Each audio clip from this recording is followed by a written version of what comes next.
ya. Jadi metode peramalan atau forecasting ya. Jadi saya sebetulnya lebih suka ngajarnya ini dengan ditulis, tapi ya apa boleh buat lah.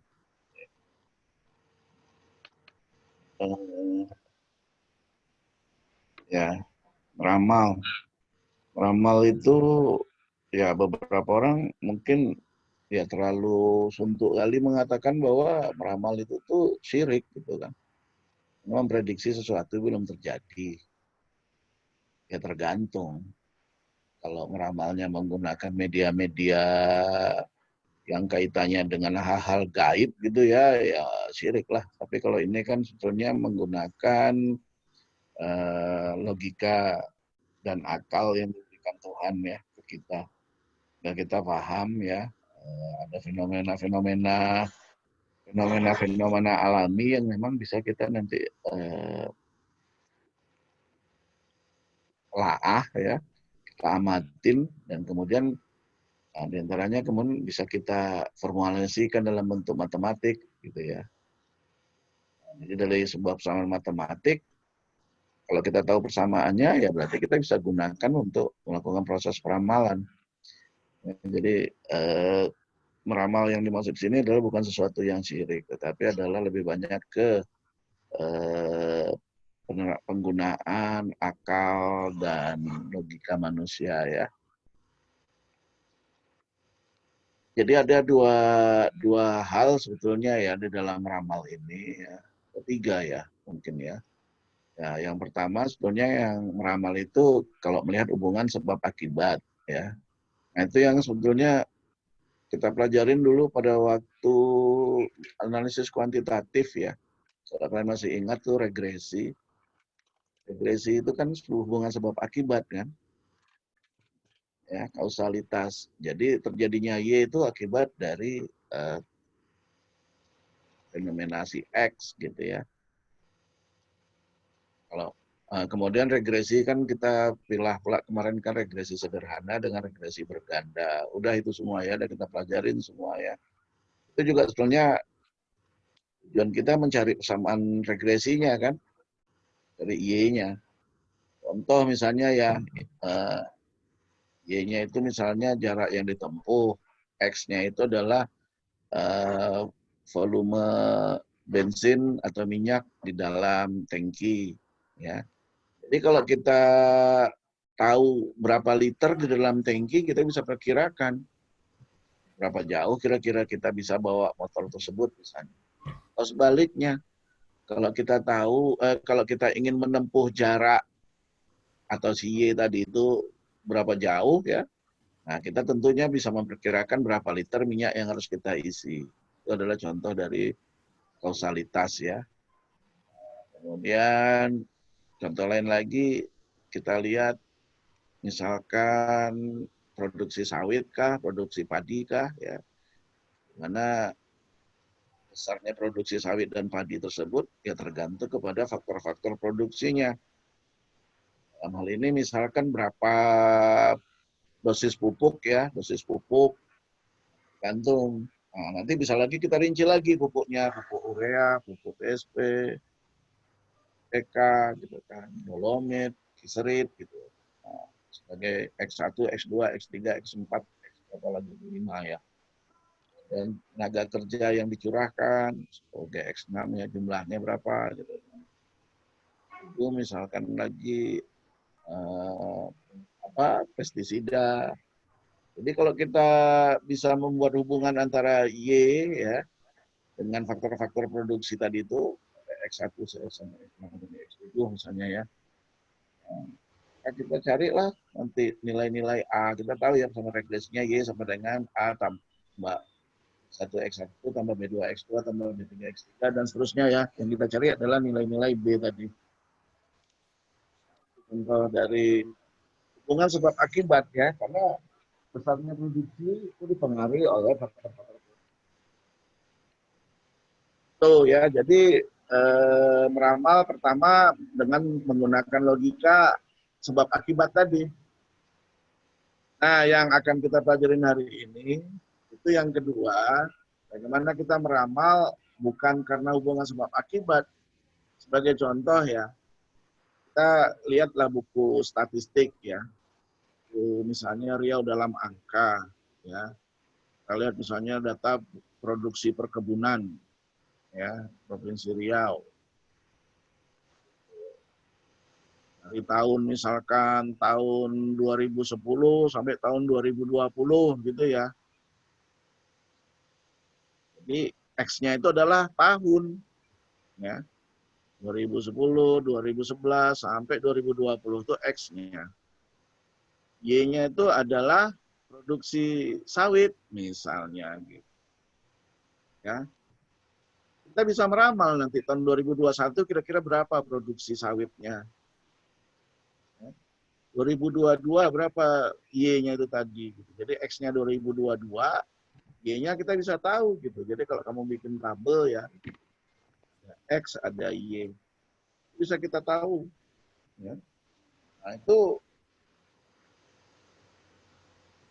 beda dengan yang tadi yang saya jelaskan nomor 1 tadi ya. Logikanya adalah menggunakan analisis sebab akibat, ya regresi. Nah yang kedua ini nih sekarang bukan sebab akibat, tetapi kenapa kita bisa ramal? Ya karena kita melihat pola ya. Jadi sesuai dengan ini yang ada di slide ya. Jadi meramal itu adalah seni dan ilmu untuk memprediksi masa depan ya. Nah dalam hal ini peramal itu tadi bisa sebab akibat ya kan, bisa juga melihat pola ya. Ini yang terus jelasan tadi ya. Yang pertama namanya peramalan berdasarkan analisis eksplanatoris itu ya, hubungan sebab akibat. Yang kedua, peramalan yang sekarang mau kita pelajarin itu namanya peramalan dengan metode deret berkala atau apa namanya, time series bahasa Inggrisnya ya. Nah, jadi yang kita pelajarin ini hari ini yang deret berkala karena yang apa tadi yang sebab akibat sudah kita pelajarin di semester 1 ya. Semester analisis kuantitatif semester 2 ya. Ya. Berbeda kalau sebab akibat tadi sudah kita pahamin ya, jadinya Y akibat fenomena X. Nah sedangkan yang deret berkala beda lagi, seperti saya katakan. Jadi seandainya kamu melihat data statistik,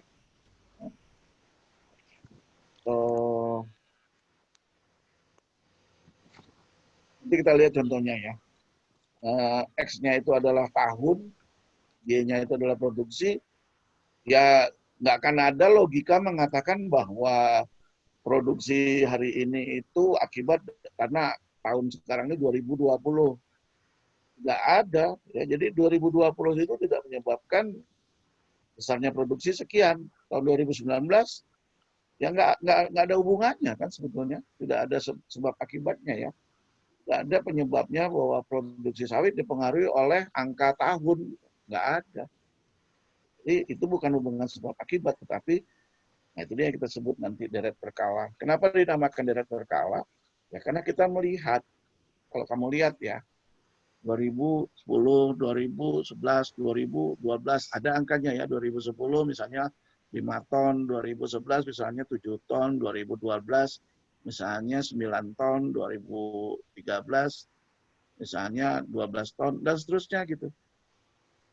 Itu kamu grafikkan antara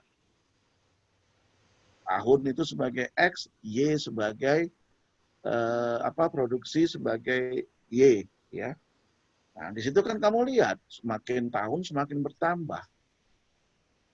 Nah, bagaimana kita bisa meramal di 2021? Kita bisa meramal di 2021 karena kita sebetulnya melanjutkan. Jadi ada gambar kayak garis ya atau tren ya. Ada kecenderungan ya. Bagaimana garis dari 2010 sampai 2020 itu yang semakin menaik. Kita lihat plot itu. Di 2021 ya tinggal kita lanjutin garis tersebut di 2021. Di 2022 kita lanjutin lagi. Artinya apa? Data masa lalu ya itulah yang kita berharap memiliki sebuah pola, ya. Jadi ada pola data masa lalu, di mana data masa lalu tersebut polanya berlanjut ke masa depan. Ya. Beda ya dengan yang tadi yang pertama sebab akibat ya. Jadi yang ini akibat sebetulnya dengan melihat pola. Jadi ada pola masa lalu, pola data masa lalu yang kita berharap pola tersebut berlanjut ke masa depan. Nah itulah yang sebetulnya kita ramal. Jadi karena ada kata-kata masa lalu, ya itu masa lalu itu namanya time ya, masa atau bahasa Indonesia lainnya selain daripada masa atau waktu itu adalah kala, ya kala senja itu kan artinya di saat senja, waktu senja ya kan, kala fajar menyingsing gitu kan, jadi di saat di kala itu artinya waktu atau saat. Ya. Nah deret ya memang eh, waktu atau kala itu tadi berderet dari 2010, 2011 sampai 2020. Paham? Ya. Di metode yang sekarang akan kita pelajarin adalah bagaimana kita meramal menggunakan deret berkala. Jadi kenapa bisa kita ramal?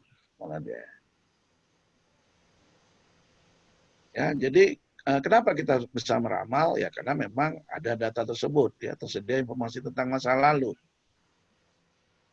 Nah, informasi tersebut dalam bentuk kuantitatif, ya, dalam bentuk parametrik, dalam bentuk data numerik, gitu ya.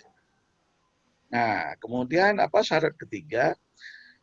Informasi tersebut itu memiliki pola masa lalu, ya, memiliki cenderungan ya, dapat kita lihat ya polanya gitu ya, pola masa lalu. Yang kedua yang lebih penting lagi, dan kata pola masa lalu itu berlanjut di masa mendatang. Ya, jadi ini berlanjut di masa mendatang ini yang sebetulnya juga menjadi kunci logika kenapa kita bisa meramal. Karena gini, kalau kamu mau ya, kamu peroleh misalnya frekuensi gempa ya di Indonesia gitu ya, atau misalnya di Sumatera misalnya. Dari BMKG kamu bisa peroleh loh ya angkanya ya. Jadi tahun sekian terjadi sekian kali gempa, tahun sekian misalnya dari tahun misalnya tahun taruhlah tahun misalnya tahun 1970 misalnya sampai tahun 2020 misalnya. Berapa frekuensi gempa yang terjadi gitu kan. Kamu bisa peroleh angka-angka itu. Ya, kamu bisa lihat ya berapa frekuensi gempa. Kemudian kamu mau meramal tahun 2021. Berapa frekuensi gempanya? Loh, kan ada polanya, Pak. Kamu bilang. Itu masalahnya gini. Mungkin memang ada pola dari data gempa bumi tersebut ya. Cuma masalahnya pola tersebut tidak berlanjut ke masa depan gitu loh, ya. Jadi sampai hari ini tuh kita belum bisa ya meramal gempa bumi, terutama gempa tektonik maksud saya ya. Kalau gempa gunung berapi masih bisa diramal dari segi batu-batunya ya enggak. Diramal dalam artian ramal jangka pendek gitu kan.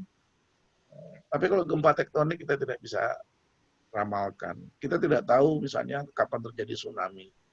Walaupun data masa lalunya ada. Kenapa nggak bisa kita ramalkan?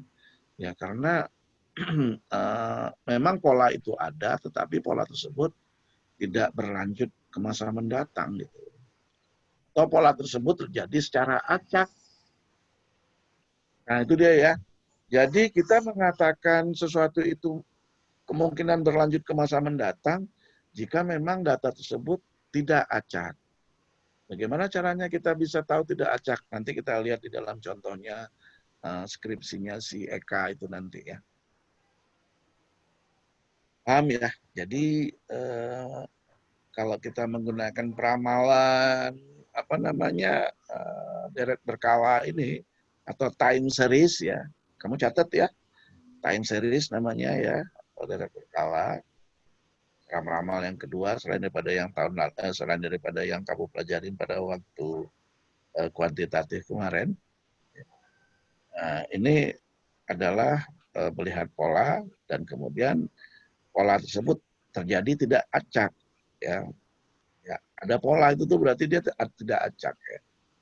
Dan sehingga dengan demikian kita asumsikan dia berlanjut di masa mendatang. Itu yang paling penting, ya. Jadi bagaimana langkah peramalan itu sebaiknya dilakukan? Yang pertama definisikan ngapain kita mau ngeramal ini kan. Nah, yang paling mudah karena gini, analisis time series ini itu tuh formulanya banyak banget, ya. Pendekatannya banyak, ya. Persamaan-persamaannya banyak jenisnya. Nah, kalau banyak jenisnya, kalau kita coba satu persatu, ya, tentunya akan tidak efisien, ya, consuming dan juga sia gitu loh. Untuk apa gitu loh, ya. Nah, karena polanya sendiri macam-macam gitu kan. Nah, terus gimana dong caranya? Caranya ya kita pelajarin polanya seperti apa. Ya, makanya sebaiknya kalau kita punya plot, kalau kita punya data time series, ya, di mana X-nya itu adalah waktu atau tahun kah, bulan kah, terserah. Ya. Y-nya itu adalah nilai yang kita harapkan. Contoh, ya, contoh misalnya orang meramal, orang di bursa saham itu ya, meramal hari per hari malah jam per jam itu ya. Atau kalau kamu lihat lagi misalnya kurs, ya, kurs valuta asing, ya, falas itu. Kan banyak orang juga yang dagangnya itu dagang falas, ya. Nah, dia bisa beruntung karena dia harus bisa ngeramal kapan saat yang tepat dia beli, kapan saat yang tepat dia lepas gitu ya. Jadi falas dan juga saham itu tuh kamu lihatlah itu ya datanya kan grafiknya itu ya. Nah, dari data atau grafik tersebutlah ya dia bisa meramal untuk membuat keputusan beli atau jual kan gitu ya. Ya, jadi itu contoh yang kamu bisa lihat ya bagaimana dengan plot data tersebut kita bisa memilih ya pendekatan apa yang sebaiknya kita lakukan ya untuk mendapatkan informasi atau meramal suatu kondisi ya sebelum kita mengambil sebuah keputusan. Jadi sangat dianjurkan sebelum kamu menganalisis ya karena banyak pendekatan yang bisa kamu lakukan, nggak mungkin kamu lakukan satu persatu ya dan tidak efisien. Maka sebaiknya kamu lihat polanya. Gimana ngelihatnya? Dengan membuat plot. Plot itu tuh maksudnya buat grafik X dan Y-nya. Apakah X-nya itu nanti hari per hari, apakah per tahun, kayak seperti tadi data BPS kan per tahun ya, ataukah per jam. Kalau kamu lihat itu tuh saham itu tuh ya per jam nilainya naik turun itu kan. Tapi biasanya yang yang digrafikkan orang itu per hari ya. Jadi dalam 30 hari itu kamu bisa lihat naik turunnya. Itu gunanya memplot supaya kita dapat memilih formula mana yang kita terapkan yang untuk menganalisis. Ya. Kita gunakannya semua Pak gitu. Ya terserah kamu, tapi kan lucu aja kalau misalnya datanya berupa misalnya eksponensial, tapi kamu prediksi dengan menggunakan linear, ya, ya bisa, tetapi kan percuma gitu. Udah jelas dari plotnya terlihat dia eksponensial. Ya, kalau kamu gunakan linear, errornya akan gede kan. Ya, jadi nanti yang kamu pilih, metode mana yang kamu pilih, itu seperti hanya telah kita bahas di dalam analisis kuantitatif yang memiliki error terkecil. Ya, nanti kita lihat ya fitnessnya ya, cocoknya error.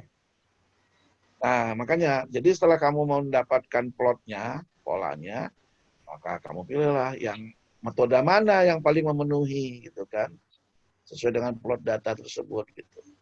Karena metodenya banyak, jadi kamu setelah lihat plotnya, oh, ini nggak mungkin nih linear nih, bukan linear ini, gambarnya aja kayaknya lengkung, gitu kan. Jadi kalau lengkung pakai apa? Nah, apakah kamu nanti pakai yang eksponensial, apakah nanti kamu pakai yang misalnya kuadratik, ya kan, polinomial, ya, gitu. Pilih metodenya. Nah, setelah pilih metode, ya udah, hitung parameter fungsi. Yang dimaksud parameter fungsi itu begini. Kalau kamu masih ingat, regresi berganda lah ya yang kelihatan. Atau regresi sederhana deh. Regresi sederhana itu parameter fungsinya itu Y dan X-nya tetap, ya kan, itu data yang kamu gunakan. Tujuannya untuk apa? Untuk menghitung parameternya. Apa parameternya? A dan B. Ya kan? Kan kita tahu regresi sederhana Y sama dengan A ditambah B dikali X. Nah, data Y dan X tersebut ya yang kemudian kita analisis ya menggunakan terserah menggunakan Excel boleh, menggunakan Minitab bagus ya kan. Untuk menghitung apa? Menghitung nilai A dan B itu tadi. Tentunya nanti outputnya juga memperlihatkan juga nilai error, memperlihatkan juga nilai R kuadrat sebagai contoh ya. Itu udah kita bahas itu semua ya. Kuadrat ya. R kuadrat maksud saya, koefisien determinan, koefisien determinasi atau R saja, koefisien korelasi ya. Ingat nggak, Vin? Koefisien korelasi itu untuk mengukur apa? Vin? Ya Pak, hubungan Koefisien korelasi. Mengukur apa? hubungan Keeratan hubungan. Apa, Vin? keeratan hubungan Pak. Kalau R kuadrat koefisien apa namanya, Ton? Oh, nih. Masih ada nggak, Ton, nih?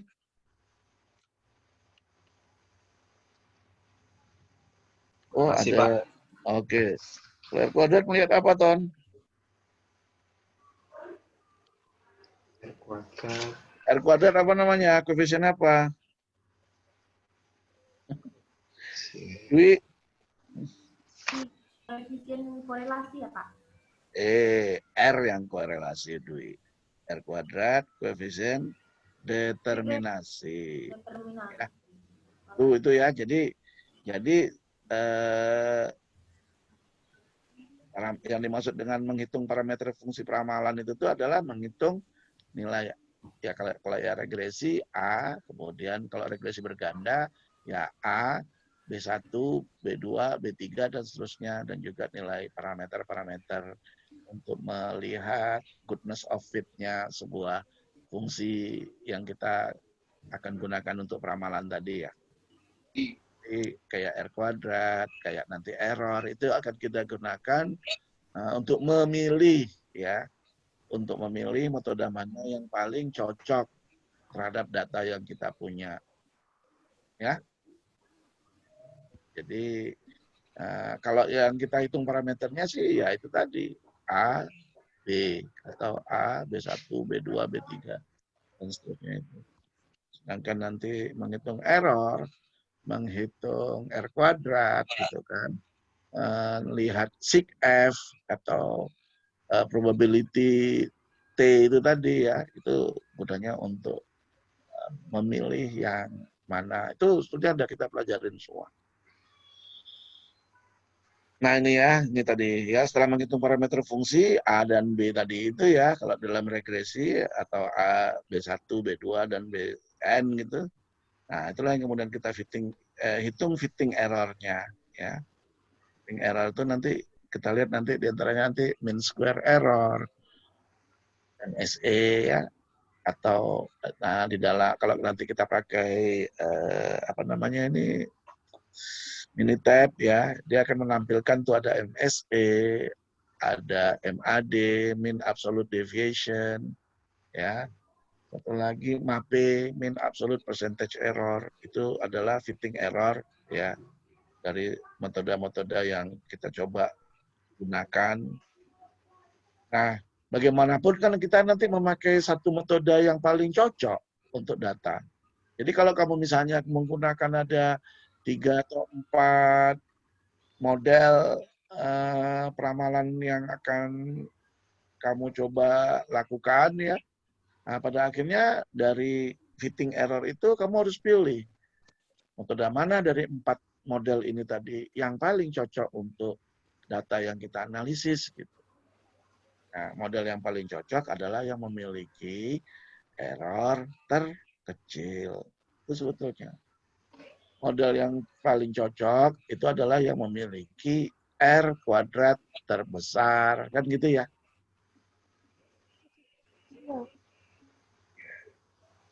Nah, jadi model yang paling cocok atau yang makanya sebetulnya metode yang terbaik ini nih salah kaprah sebetulnya ya. Banyak model itu tuh baik tapi belum tentu cocok. Ya, jadi saya lebih suka istilahnya yang paling fit ya, yang paling cocok itu adalah yang memiliki error paling kecil. Setelah itu ya, gunakan persamaan tersebut untuk meramal. Itu kira-kira langkahnya. Ya. Nah, setelah itu lakukan verifikasi, ya cocokkan dengan data. Baik, tadi sudah saya jelaskan ya bahwa data itu sendiri ya itu nanti memiliki pola, ya memiliki pola. Ya, jadi data masa lalu memiliki pola. Ya. Sekali lagi saya tekankan, kita tidak melihat hubungan sebab akibat untuk time series ini, untuk analisis deret waktu ini, ya. Tapi melihat pola. Gitu.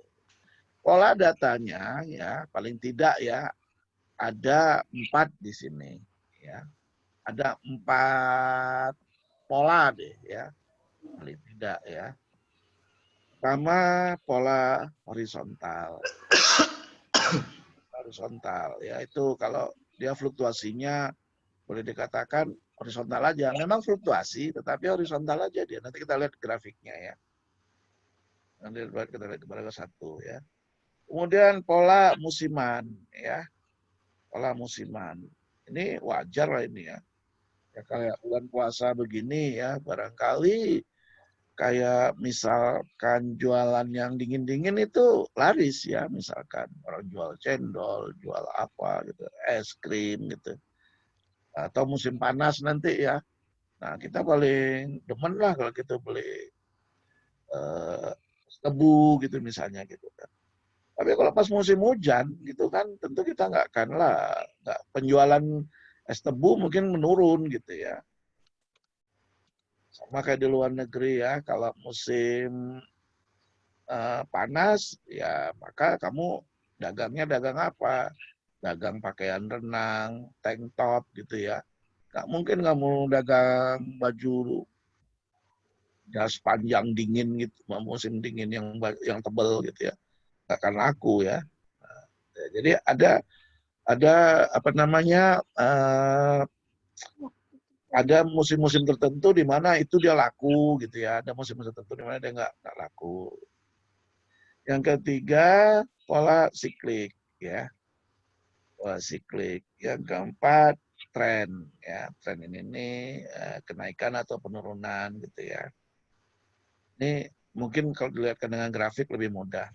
Nah, ini kan grafik pola horizontal tadi. Memang ada fluktuasi, tapi kan kalau kita lihat ini kira-kira nih mendatar aja nih kan. Ya, mendatar. Ya. Jadi ngitungnya rata-rata aja gitu. Nah, kemudian ini ada pola musiman ya. Ini bahasa Inggris ya, spring, summer, fall, winter. Spring, summer, fall, winter gitu ya. Spring itu musim semi, summer itu musim panas, fall itu musim gugur, winter itu musim dingin. Ya. Spring lagi musim semi, panas itu. Jadi ini pola penjualan misalnya ya seperti ini. Ya. Terus ya itulah dia. Nah, kira-kira nih apa barangnya nih kira-kira? Kalau kamu lihat nih apa nih berarti? Summer dia laku, musim dingin dia tak laku. Turun peminatnya. Summer dia laku, musim dingin tak laku. Kira-kira dagang apa ini? Atau permintaan terhadap apa ini? Minuman dingin mungkin. Ah iya, ya, minuman dingin. Tank top tadi ya. Tank top di musim dingin siapa yang mau pakai? Top tank apa tank top sih? Apa namanya, Vin? Tank top apa top? Tank top. Tank top ya Bu ya? Tank top. Tuh, Bikini. kayak singlet aja itu ya. Oke, nah ini pola siklis ya.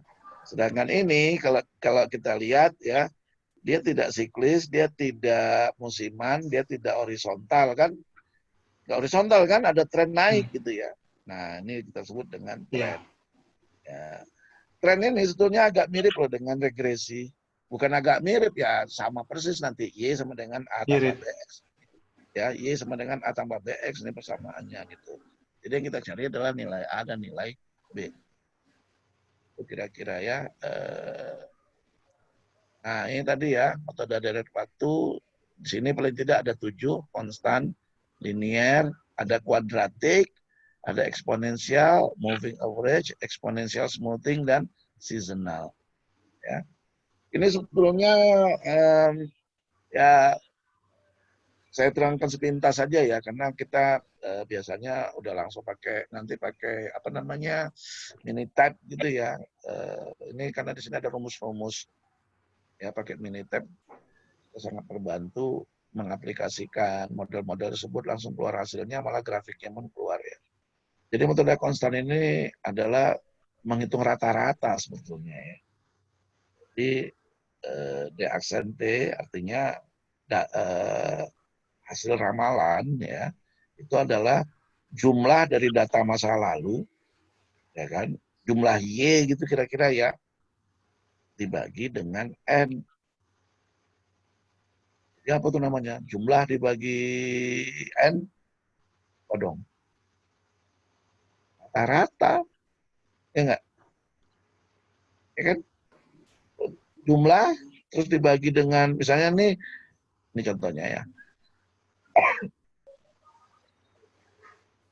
Ya, jadi T-nya 1, 2, 3, 4, 5, 6, 7, 8, 9, sampai 12, ya kan? Jadi T-nya itu ada 12. N-nya ada 12, gitu kan. Jadi misalnya penjualan di bulan Januari ya, 90, penjualan bulan Februari 111, penjualan di bulan Maret 99, dan seterusnya. Bagaimana ininya nih kalau kamu plotkan kayaknya dia nih apa namanya tadi, pola horizontal tadi. Nah, cara carinya kalau pakai metode konstan sih simple. Jumlahkan ini semua dibagi 12 gitu, alias rata-ratanya gitu. Itulah kira-kira. Jadi kalau gitu berapa nilai peramalannya Pak? Ya, nilai peramalannya selalu tetap aja sekitar 99,25 gitu. Ya, jadi garis itu nanti kayak gini kan. Kayak gini ya. Tapi nanti di sini ada garis ya. Dari situ Y-nya itu sekitar 99,25 gitu kira-kira. Itu metode konstan. Nah, kalau linear trend, ya linear trend itu, ini kemarin dulu kamu kan tahu nilai A, nilai B, tapi kamu nggak tahu rumusnya kan. Rumusnya itu soalnya ini. Saya nggak terangin, karena nggak guna. Gitu. Kita nggak guna ya, kita nggak pakai kalkulator lagi. Di apa namanya, bahan ini nih, itu hitung-hitungnya detail, karena seandainya kamu kurang kerjaan gitu, kamu mau pakai kalkulator itu ya di sini. Makanya kita kan udah pakai komputer, ngapain lagi ya. Tapi setidaknya kamu tahu asal-muasalnya. Ya. Nah, ini kan persis nih dengan persamaan regresi kan. D aksen T sama dengan A ditambah B dikali T. Kalau kita kan Y sama dengan A ditambah B dikali X. Kan gitu ya. X-nya ini nilai 1, 2, 3, dan seterusnya. Gitu. Nah, sehingga A ini sebetulnya diperoleh dari rumus ini, B dari rumus ini. Jadi samanya nanti adalah mencari nilai A dan nilai B. Ya. Jadi kalau ini ada data seperti ini, maka kita dapat menghasilkan nanti A-nya itu 2006,9, B-nya 101,6. Jadi gimana bentuk model persamaannya? Persamaannya adalah Y sama dengan ini tambah ini. Gitu. Bagaimana menggunakannya? Menggunakannya ya gampang lah. Misalnya berapa permintaan, misalnya Y ini adalah permintaan ya. Berapa besarnya permintaan saat T-nya sama dengan 5 gitu. Ya udah, kamu bisa hitung kan? ganti aja T-nya dengan 5, hitung.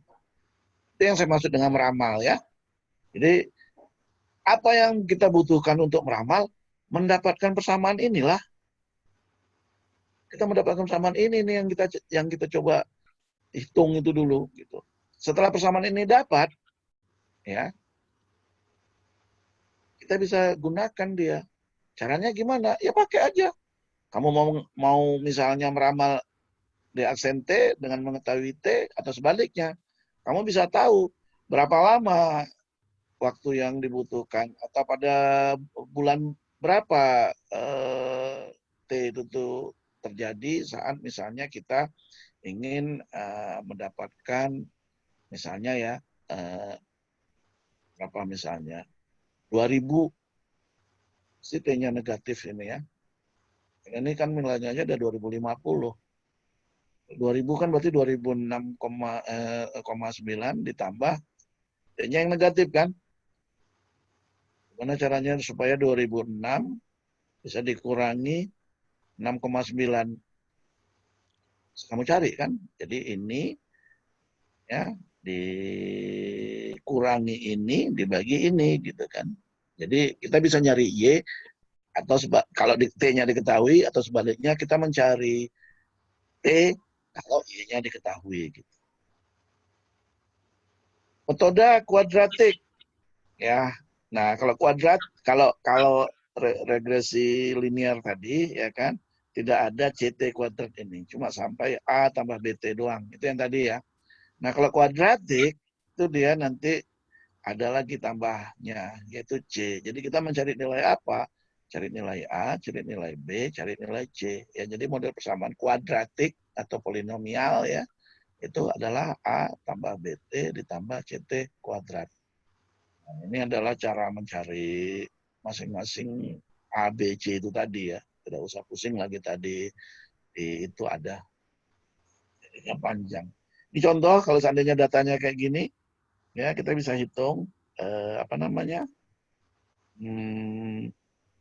nih ya persamaan kuadratiknya menjadi ini nilai A-nya, ini nilai B, nilai C-nya berarti 1 di sini ya. C mana C? C-nya 1 kan artinya. A-nya 10, B-nya mana? Apa namanya? B-nya 5 gitu. B-nya 5. Terus kalau mau ngeramal gimana Pak gitu? Ya masukin aja. Misalnya saat T sama dengan 5 katanya kan, maka 10 ditambah yaitu yang ada T diganti menjadi 5. Paham ya? Kira-kira. Kemudian ada lagi namanya metode eksponensial. Nah, rumusnya seperti ini. Eksponensial itu A dikali E pangkat B dikali T. Ya. Atau bisa juga kita bikin A dikali apa ya? Yang pakai ln kemarin itu ya. A dikali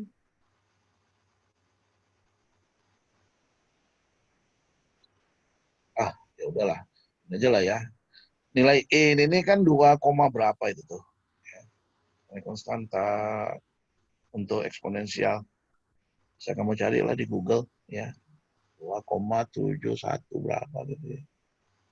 Jadi kita tetap mencari nilai A dan cari nilai B.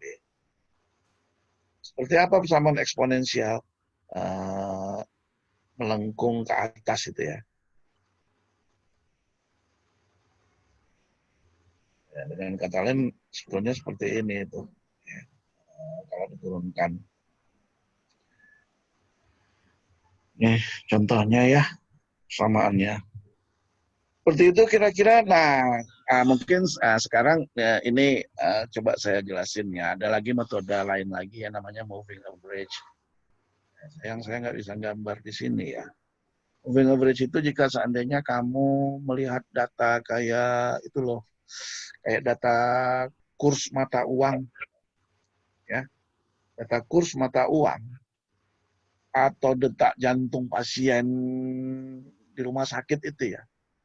Itu kan kamu lihat bergerigi-gerigi naik turun kadang semacam acak gitu ya. Jadi kalau kita gunakan kalau kita gunakan yang kayak gini, yang kurva-kurva yang tadi itu ya, yang kayak gini, itu nggak bisa gitu loh. Ya, karena dia bergerigi-gerigi naik turunnya tuh semacam ya tidak ada sebuah tren. Ini kan kelihatan trennya ya. Tapi kalau kamu lihat kurs mata uang ya, itu bisa kebayangkan yang saya maksud ya. Kurs mata uang coba lihat nanti misalnya ya di TV kah, di manakah gitu. Bergerigi-gerigi naik turun semacam sulit untuk diprediksi. Ya, semacam sulit untuk di forecast gitu.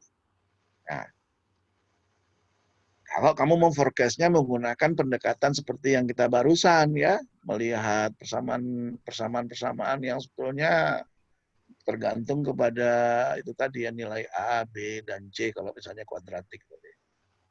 Nah, oleh sebab itu orang membuat cara ya dengan yang disebut tadi itu tadi moving average. Moving average sama smoothing. Ada dua cara ya. Smoothing itu gunanya memuluskan. Kenapa dimuluskan? Uang datanya nggak mulus. Kalau yang ini barusan yang kita bahas 1 sampai 4 itu tadi, datanya relatif mulus gitu ya. Nah, kalau nanti kayak kurs mata uang tadi itu datanya nggak mulus gitu ya. Ya kita pendekatannya dengan menggunakan moving average. Ini ya, tidak memiliki tren dan juga tidak termasuk faktor musiman. Tadi kan udah kita bahas tadi ya. Gambar-gambar yang mulus tadi itu karena memiliki tren dan juga musiman. Nah, saat nanti dia tidak memiliki tren dan tidak mempengaruhi faktor musiman, maka gunakan metode moving average ya.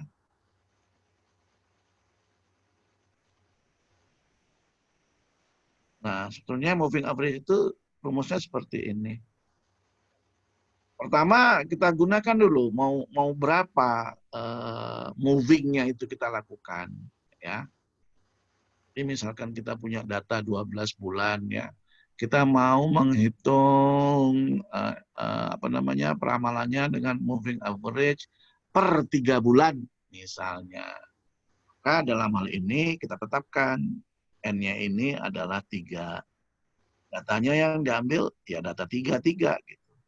Baik, mungkin lebih jelas seperti ini. Ini contoh metode moving average data sampai Juli ya. Dari Januari sampai Juli. Ya terserah sampai ke bawah. Coba hitung ramalan kita untuk bulan April misalnya gitu. Menggunakan moving average 3 bulan. Caranya gimana?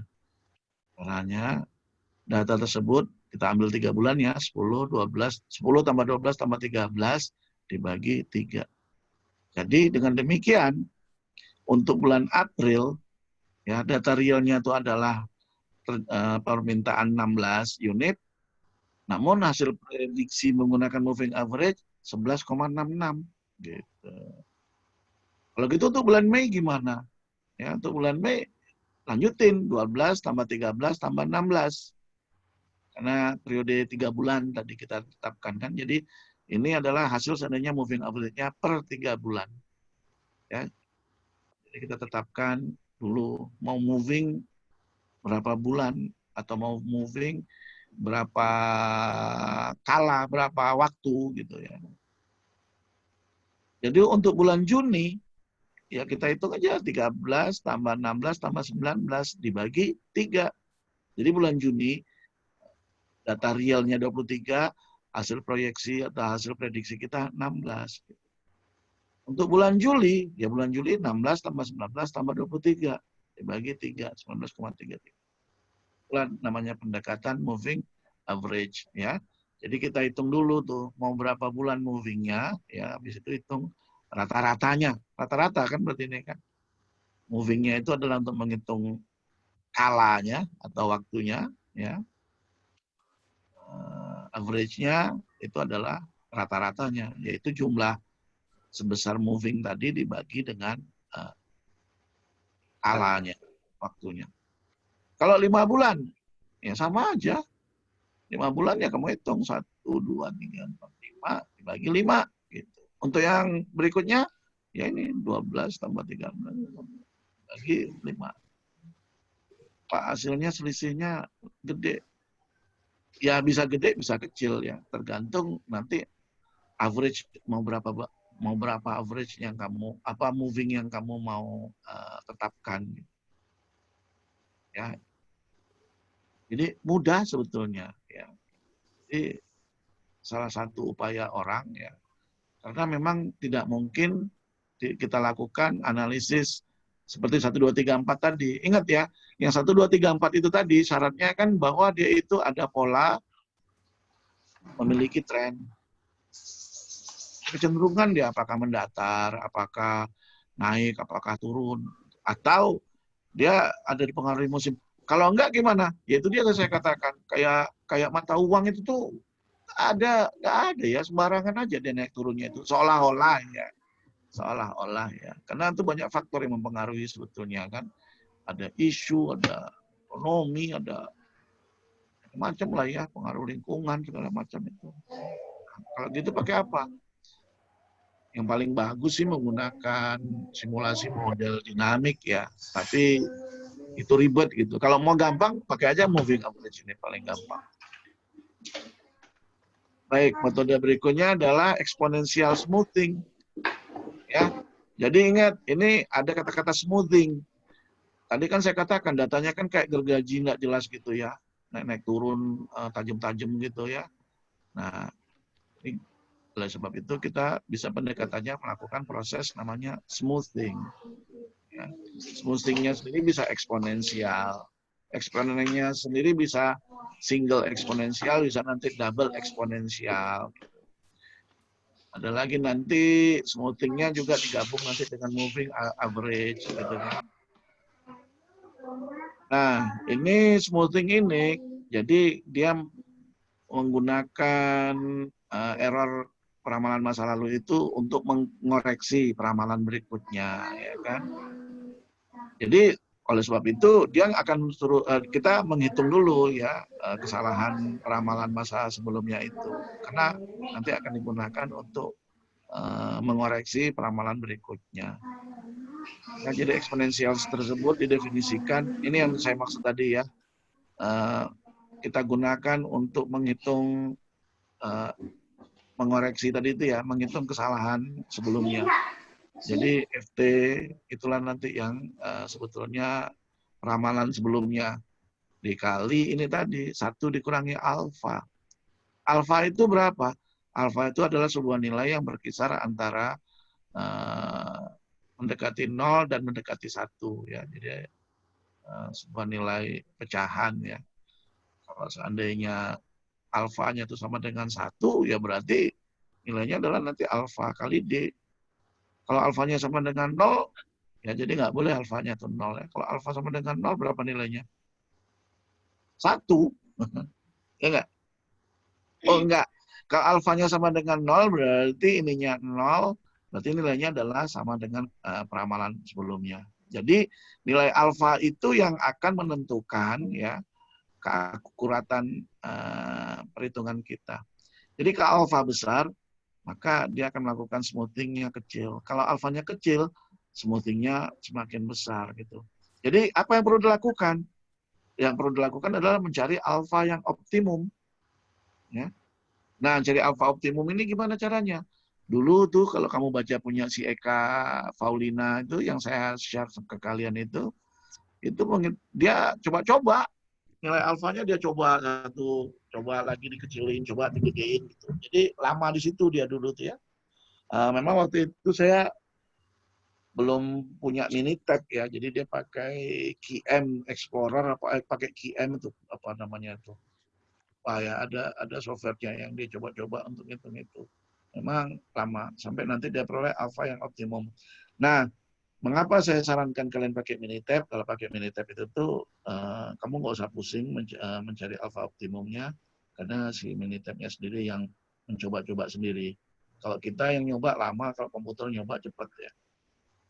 Nah, karena kalau alfa itu optimum, maka error yang dia peroleh juga menjadi minimum. Jadi MSE ini singkatan dari mean square error, MAPE ini mean absolute percentage error. Terus apa nih satu lagi nih? AD ya, mean absolute deviation. Ya. Jadi dengan exponential smoothing itu sebenarnya bagaimana kita mencari nilai alfa ya, yang optimum, ya, sehingga kemudian bisa mendapatkan error yang minimum. Sebagai contoh ya, hasilnya. Ini ya, jadi menggunakan rumus ini, ya, alfa 0,3 misalnya. Jadi alfa ini saya katakan ya rentangnya antara 0 sampai 1 ya. Sorry, ya antara 0 sampai 1 ya. Antara 0 sampai 1. Ya, jadi karena dia FT ini adalah apa namanya harus ada nilainya dulu ya, makanya seperti ini kan. Di sini nggak bisa dihitung karena nggak ada FT. Jadi ini FT nih di mana ini ya. Ini hasil forecast ini FT plus satunya. Nah, karena tidak ada FT-nya, maka di sini nggak ada nilainya.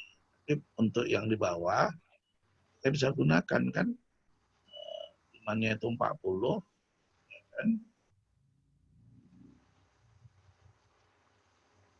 Oh ininya 37 ya, FT-nya nilainya ya.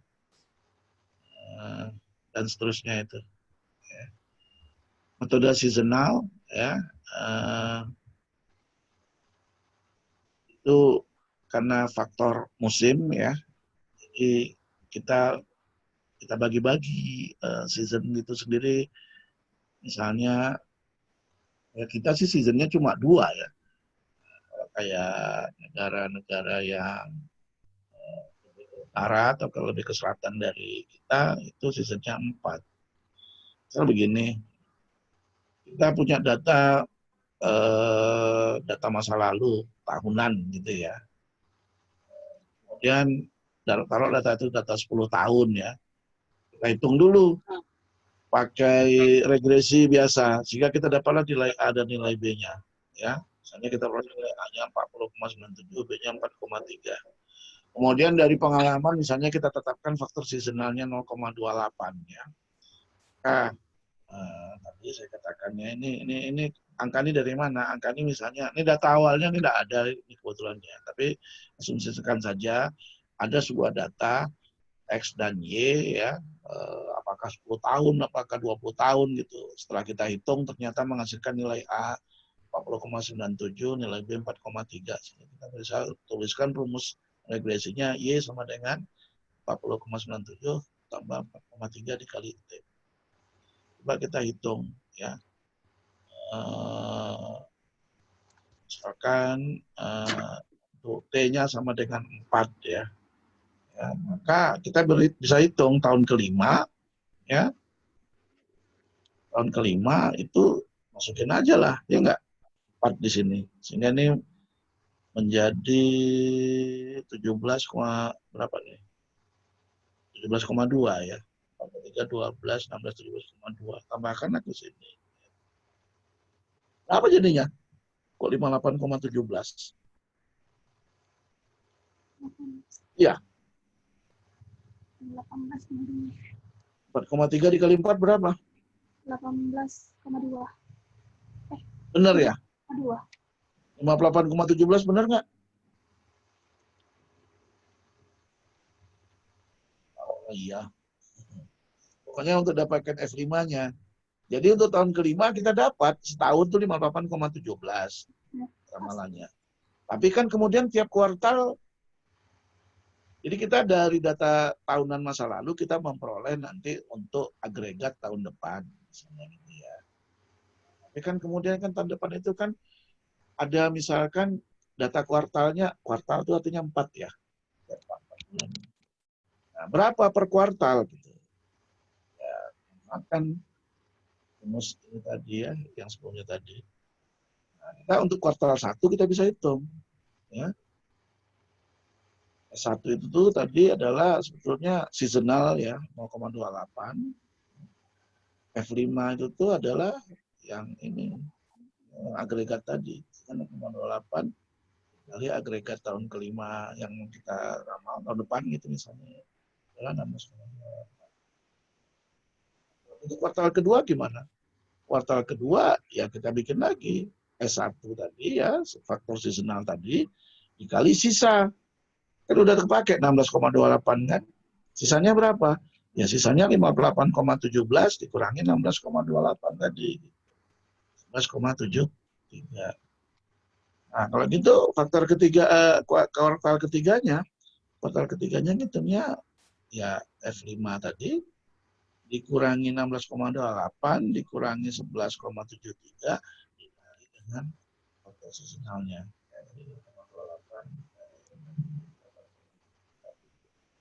Kamu jumlahan ini semua. Oh ya, sorry. Kuartal keempat ya. Ya kita hitunglah berapa sisanya. 58 dikurangin ini semua.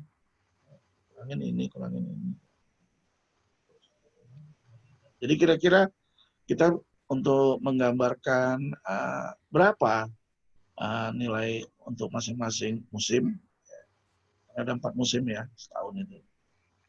Kita perolehlah angka. Jadi cara pertama gimana tadi? Kita hitung dulu ya. Pertama tentunya dari data tahunan ya, data tahunan tadi kita hitunglah nilai A dan nilai B-nya. Taruhlah misalnya polanya memang pola regresi linear sederhana ya. Jadi untuk tahun depan gitu kan,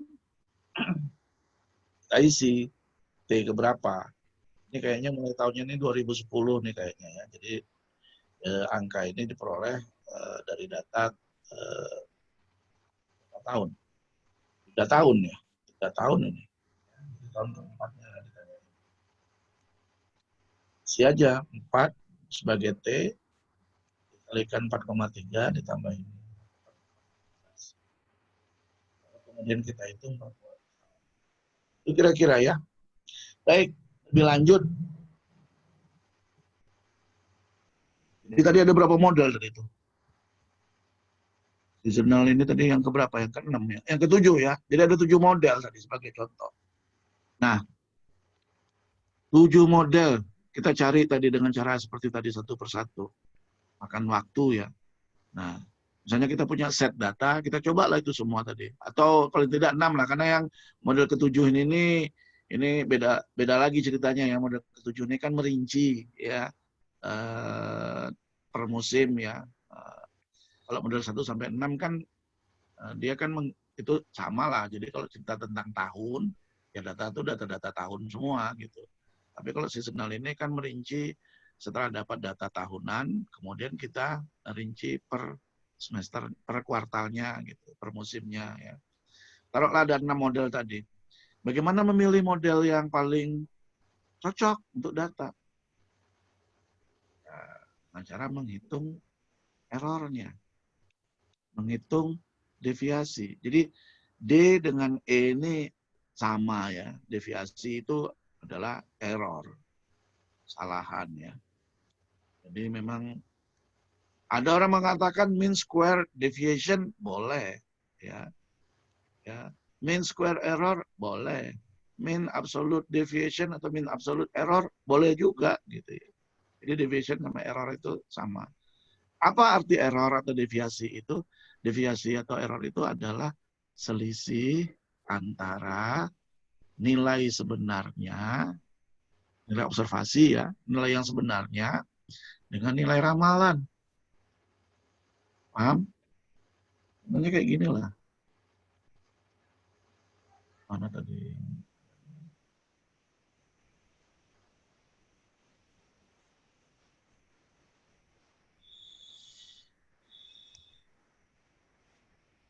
Nah, contohnya inilah ya.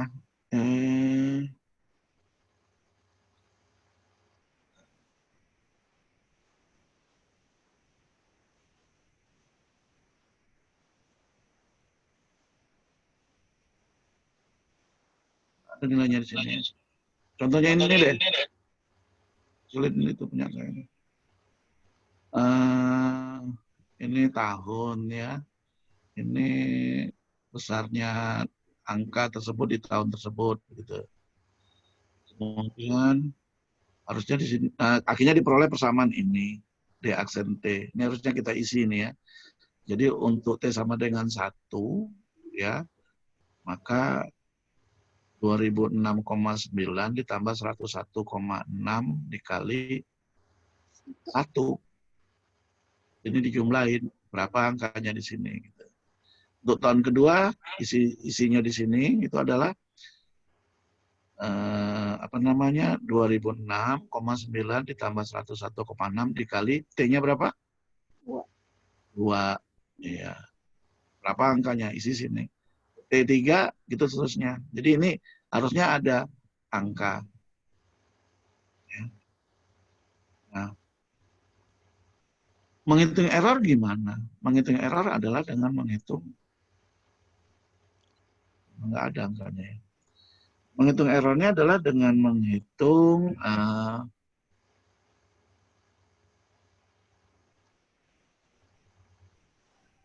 data observasi atau data sebenarnya dikurangin dengan data ramalan tadi. Ini kan ada angka ramalan di sini ya. Berapa?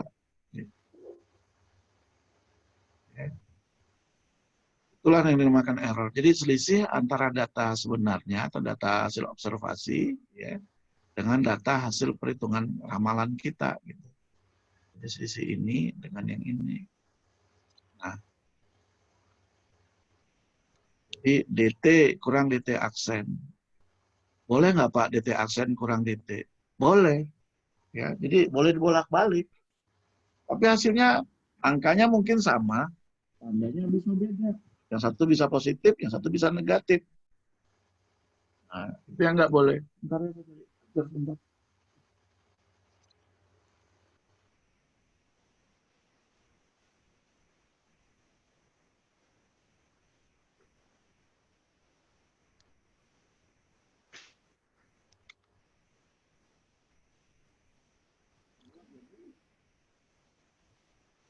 Misalnya gini deh, misalnya ya, angka sebenarnya 5 hasil observasi atau dari BPS.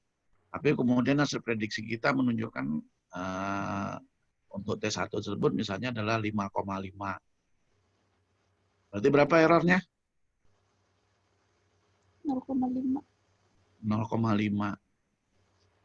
Atau minus 0,5. Mana yang betul? Minus. 0,5 atau minus 0,5? Minus. Sama, Pak. Ya sama aja deh. Kan. Ya tergantung kamu pakai rumusnya DT kurang DT aksen atau DT aksen kurangi DT gitu kan. Nah itu dia kan bertengkar nanti. Vina bilang 0,5, saya bilang minus 0,5. Mana yang betul Pak? Gitu. Dua-duanya betul. Beda tapi angkanya Pak gitu. Nggak boleh kan. Nah makanya supaya tidak berbeda antara Vina dengan saya. Banyak cara kan. Gimana caranya supaya hasilnya itu tidak beda? Cara pertama dengan diabsolutkan kan. Betul nggak? Ya kan? Hasilnya Vina tadi dengan hasil saya sama-sama diabsolutkan. Ya kan? DT kurang DT aksen diabsolutkan. Iya. Minus 0,5 kalau diabsolutkan berapa jadinya? 0,5. Nah, kalau yang punya Vina tadi 0,5 diabsolutkan berapa nilainya? 0,5. Iya. Jadi cara pertama adalah dengan membuat error-error tersebut sebagai nilai absolut. Paham ya? Iya, Pak. Ya, harusnya tadi saya siapin ya angka-angka. Itulah kira-kira option.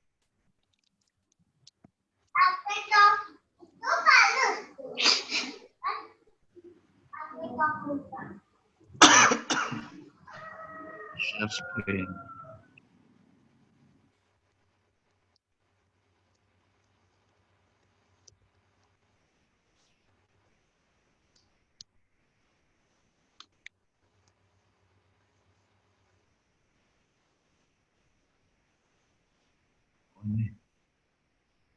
Ya, jadi dengan cara membuat nilainya menjadi absolut. Ya. Sehingga setelah masing-masing nilainya dibuat absolut, kamu jumlahkan. Kalau kamu jumlahkan, berarti namanya sum absolute deviation. Summary ya, sum.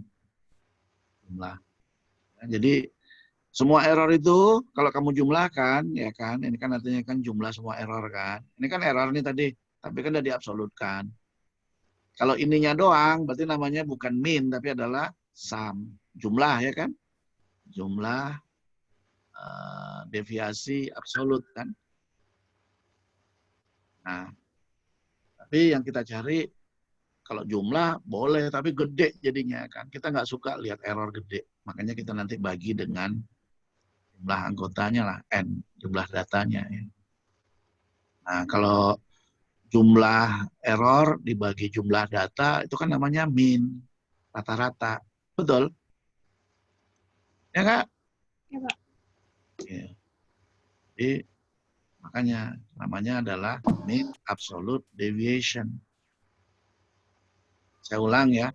Jadi, supaya tidak kita bertengkar, maka apakah forecast dikurangi data observasi ataukah data observasi dikurangi data forecast ya, kita absolutkan aja gitu ya error itu tadi. Nah, kalau absolut berarti tidak akan ada pertengkaran ya, dia angkanya akan sama, cuma bedanya kan plus satu minus satu kalau kebolak-balik gitu ya. Nah, dengan membuat absolut tidak ada masalah lagi mau bolak-balik juga gitu. Nah, itulah errornya ya. Kemudian kita cari rata-rata error itu tadi gitu. Caranya gimana? Ya jumlahin dibagi dengan jumlah datanya. Atau kalau kamu pakai Excel, ya pakai sama dengan average, ya kamu blok aja daerah yang mau kamu hitung rata-ratanya. Paham mengenai mean absolute deviation? Itu cara pertama ya. Jadi kita bisa melihatnya berdasarkan kepada nilai mean absolute deviation. Cara kedua, dengan mengkuadratkan error tadi. Minus 0,5 dikuadratin berapa? 0,25. 0,25. Plus 0,5 dikuadratin berapa? 0,25. Berarti sama kan? Iya, Pak. Iya. Jadi apakah DT kurang DT aksen ataukah DT aksen dikurangi DT? Kalau udah dikuadratin, pasti nilainya sama. Ya, jadi ini sama filosofinya dengan yang di atas. Tujuan kita supaya dia sama. Dikuadratin. Nah, errornya itulah dia gitu ya. Jadi square error. Error kuadrat. Nah, kalau kamu jumlahin, ya kan? Kamu jumlahin sigma ini kan dengan jumlah. Kamu bagi lagi nanti dengan jumlah data, itu berarti rata-rata kan? Namanya adalah mean square error atau rata-rata error kuadrat. Singkatannya MSE, ini singkatannya MAD. Kemudian satu lagi, mean absolute percentage error atau MAPE. Itu sebetulnya itu adalah yang ini tadi, ya. Jadi dia dikurangin, dia langsung dibagi tapi dengan DT-nya. Ya, kalau ini tadi bagi N, ini dibagi DT. Ya. Jadi error dibagi dengan data observasinya. Gitu. Ya. Jadi error dibagi dengan data observasi. Gitu. Jadi ini kebolak-balik nggak apa, tapi pembaginya ini adalah data realnya ya, data hasil pengamatan atau data yang ada di buku ya. DT aksennya adalah data hasil forecast. Gitu. Jadi dibagi dengan ini. Itulah errornya itu tadi. Dijumlahin. Ya. Kemudian dikali 100%, dibagi nanti dengan N. Itulah namanya MAPE. MAPE ini biasanya angkanya kecil. Yang paling gede biasanya apa? Yang paling gede nanti biasanya square error. Masing-masing ada gunanya. Ya. Masing-masing ada gunanya. Saling mendukung. Sejalan dia. Karena terkadang gini, pakai MAPE ini karena dia angkanya relatif kecil, nanti biasanya bisa-bisa model 1 dengan model 2 nanti misalnya MAP-nya sama gitu. Terus gimana dong yang mau dipilih yang mana? Nah, kita lihat aja MSE-nya. Di MSE itulah nanti kelihatan yang lebih. Jadi artinya dia lebih detail kalau pakai MSE ini. Gitu ya. Cuma kadang-kadang orang malas pakai MSE. Kenapa? Karena angkanya gede. Kamu misalnya selisihnya misalnya 5 dikuadratin kan 25 kan. Nah, kalau pakai MAP ini ya angkanya relatif kecil-kecil gitu ya. Baik, itu kira-kira teorinya. Nah, sekarang saya coba bahas aplikasinya. Kita pakai punya si Eka Faulina ini. Atau ada pertanyaan? Jadi, nanya. Nah, Yang itu Pak, yang tadi yang mana tadi? apa? Yang metode sesional yang bagian 2 itu Pak.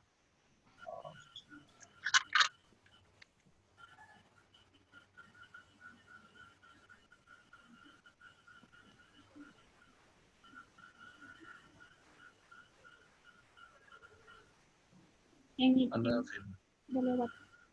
Nih. Yang ini Pak. Ya. Itu kenapa Pak F5-nya yang kita cari Pak? Kenapa bukan F4 atau F5? Ini makanya ini kan ceritanya nggak tuntas dalam slide ini, tapi kira-kira beginilah. Ada data, ya, ada data. Ini kayaknya kalau kayak gini mungkin datanya 3 tahun nih kali, Vin. 2010, 2011, 4 tahun ya. Pokoknya kita gini, ada data 1, 2, 3 gitu ya, tahun pertama, tahun kedua, tahun ketiga, kemudian kita regresikan ya kan, hasilnya begini gitu. Jadi ini tiba-tiba ada dapat aja lah pokoknya ini ya. Data aslinya tak ada ini. Sebelumnya saya kasih tahu nih, saya kan ngambil dari internet nih apa nih slide-nya ya. Jadi saya asumsikan seperti itu, ada data ya kan, di mana kita mencoba untuk mencari 4 tahun nih berarti ya. Maksudnya T sama dengan 4 ini data 4 tahun.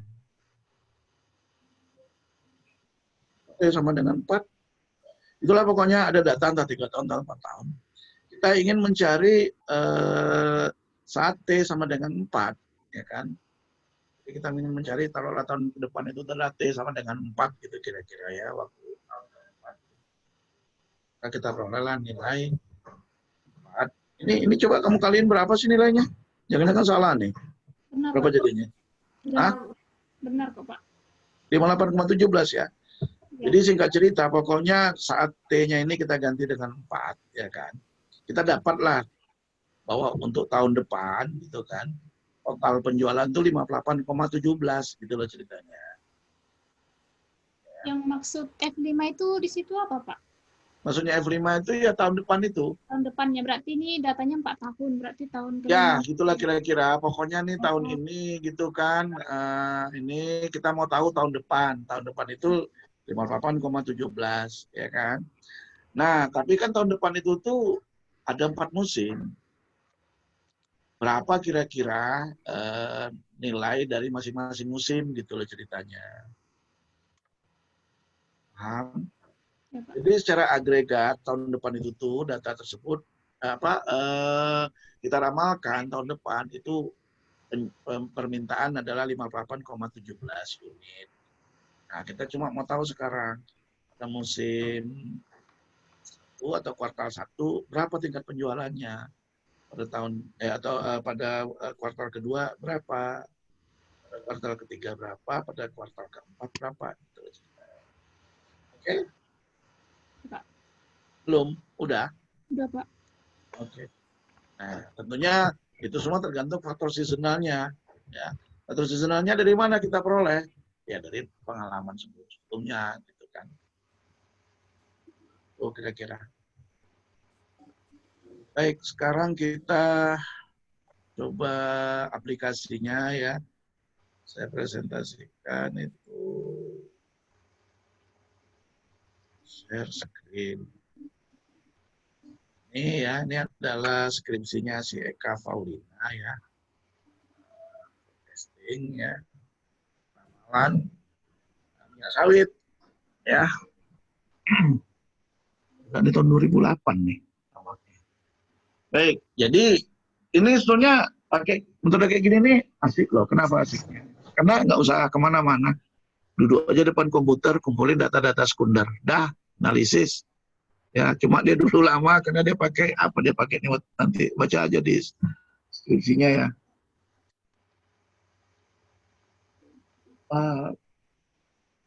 Manajemen operasio apa? Pokoknya ada software itu ya waktu itu. Cuma ya itu kalau mau pakai yang seasonal, mau pakai yang smoothing tadi, dia harus nyoba-nyoba tuh alfanya ya. Jadi di situ dia lamanya. Oke, jadi ini backgroundnya ya. Data sekunder ya, dia lihat luas kebun sawit, dia lihat juga produksi CPO-nya ya, dan juga ini bulan ini tahun 2008. Oke, dia dapat data sampai tahun 2005 lah ya. Data terakhir yang dia peroleh itu tahun 2005. For CPO Indonesia sampai tahun 2005.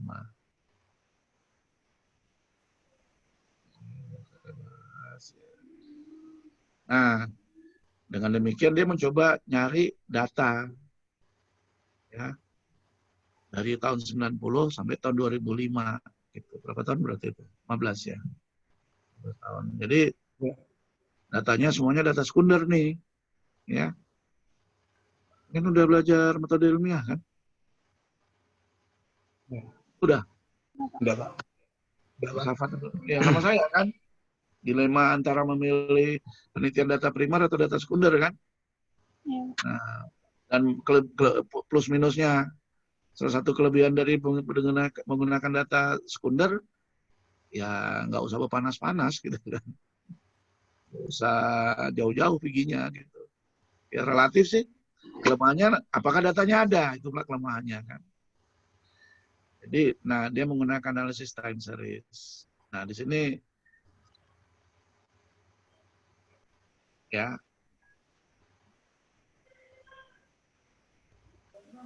data historis dan data sebelumnya ya ini dapat membantu memberikan kontribusi informatif ya kan. Nah tapi kan ada syarat tadi bahwa suatu data time series itu dapat kita gunakan untuk meramal jika satu ada polanya, ya kan? Syaratnya kan itu tadi. Yang kedua, pola tersebut berlanjut ke masa depan, gitu kan? Itu tuh jangan lupa tuh. Makanya tadi saya tekankan salah satu contoh ya. Kenapa orang nggak bisa meramal gempa tektonik? Kenapa nggak bisa meramal tsunami? Ya karena memang mungkin dia ada pola, tetapi tidak berlanjut ke masa depan, gitu. Kemungkinan tidak berlanjut ke masa depan, gitu. Jadi dengan demikian apa? Nah, dia coba untuk membuktikan ini kira-kira data ini bisa nggak dipakai untuk meramal masa depan. Data ini kira-kira punya pola nggak? Masuk punya pola itu begini, kejadian hari ini dipengaruhi oleh kejadian hari kemarin. Kejadian hari kemarin dipengaruhi oleh data oleh kejadian hari sebelumnya dan seterusnya. Ya memang iyalah ya, kayak sawit. Produksi sawit hari ini itu pengaruh karena tahun-tahun sebelumnya itu dirawat dengan baik apa enggak? Kan begitu kan? Produksi sawit hari ini juga kan sebenarnya dipengaruhi juga oleh umur dia, gitu kan? Nah, jadi teoritis sebetulnya memang cocok gitu ya, bahwa produksi sawit dapat diamalkan. Nah, namun demikian dia coba juga untuk melihat ya data yang dia peroleh tersebut itu memang berpola atau acak kadut. Kalau datanya acak kadut yang susah dong ramalnya gitu ya. Oleh sebab itu dia lakukan uji apa namanya, uji autokorelasi. Untuk mengapa itu uji autokorelasi? Untuk menguji memang data tersebut tidak acak. Ya. Jadi itulah tadi yang kita bahas ya. Data tersebut harus memiliki pola. Ya. Data tersebut tidak acak. Data tersebut memiliki autokorelasi gitu kan. Itu tadi kejadian hari ini dipengaruhi oleh hari sebelumnya. Kejadian tahun ini dipengaruhi oleh kejadian tahun sebelumnya. Nah, itu yang dimaksud dengan data tersebut tidak acak. Gitu. Makanya baru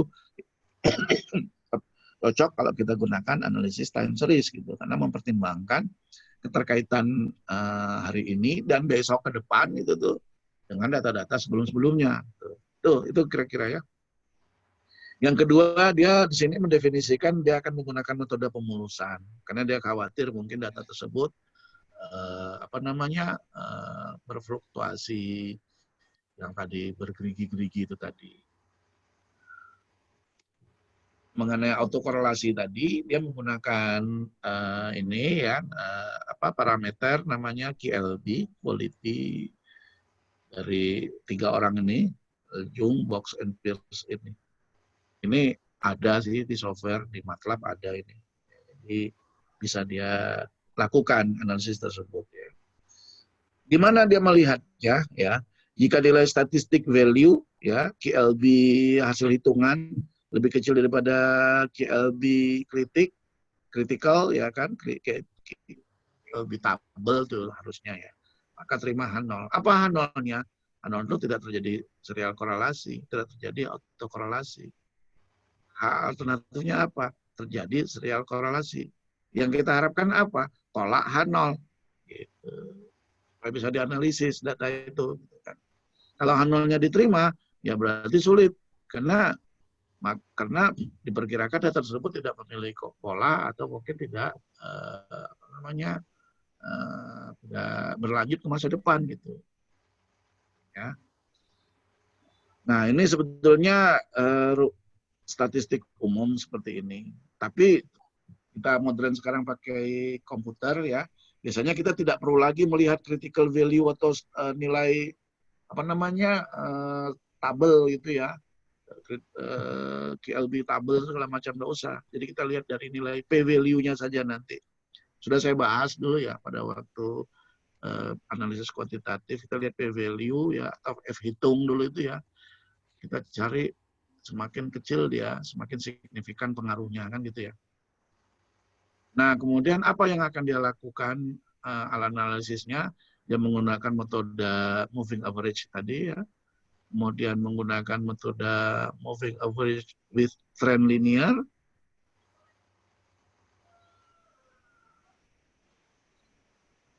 Kemudian menggunakan metode single exponential smoothing. Salah saya tadi, sebetulnya ini yang dia pakai ya. Single exponential smoothing with trend, double exponential smoothing, dan double exponential with trend. Jadi 4 ini metode yang akan dia coba. Kemudian dari 4 ini, dia akan milih yang mana yang paling fit. Yang paling fit itu adalah tadi yang memiliki error terkecil. Errornya dia hitung pakai apa? Yang 3 tadi kan. Bisa pakai mean absolute deviation, bisa pakai mean square error, atau pakai MAPE. Nah, si Eka ini kayaknya pakai MAPE deh. Nah, ini dia kan, dia pakai CFE, MAD, MSE, MAPE. Nah, ini kalau mau tahu data dan cara ininya, kayaknya udah saya kirim deh tadi deskripsinya lengkap ya. Nah, ini adalah hasil Q tadi itu ya, uji Q tadi. Apakah datanya acak atau tidak. Jadi memang di sini ada nilai statistik value ya, QLB. Di sini ada nilai critical value-nya ya. Ini dari tabel nih ya. Nah, ini dari hasil perhitungannya. Apa tadi syaratnya? Seandainya statistik value-nya ini lebih besar daripada critical value, terima H0. Jika tidak, tolak H0. Gitu. Kalau kamu lihat, ini semuanya lebih besar daripada critical value. Jadi sebetulnya terima H0. Cuma signifikan apa enggak gitu. Kan itu tidak terlihat loh dari sini ya. Kita cuma tahu bahwa QLB lebih besar salah saya ya. Kalau QLB lebih kecil tadi.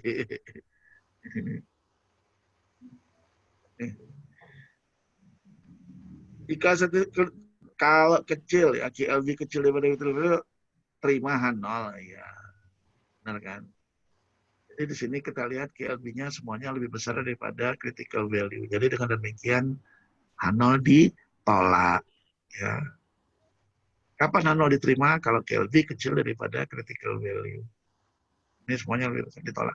Cuma kalau kita melihat nilai ini bandingin ini, kita tidak tahu signifikan apa enggak gitu.